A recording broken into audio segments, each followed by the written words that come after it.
Arrhenius equation. Arrhenius equation gives the dependence of rate of reaction on temperature.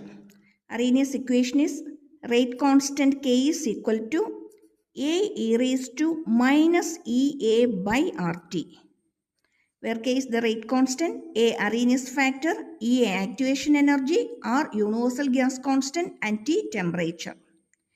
Taking log on both sides, log K is equal to log A plus log e raised to minus EA by RT.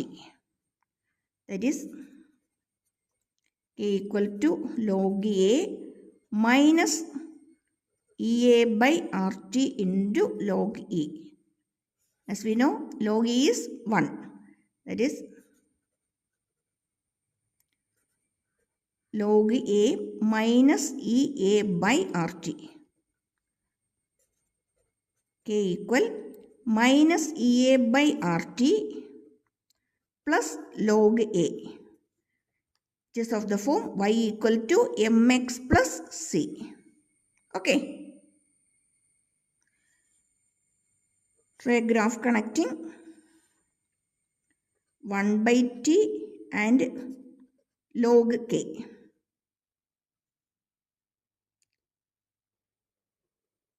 The y-intercept is log a and the slope is minus EA by R. The slope is minus EA by R.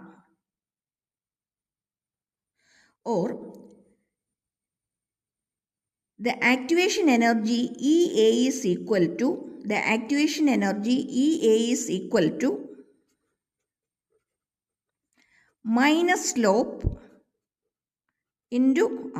minus slope into R.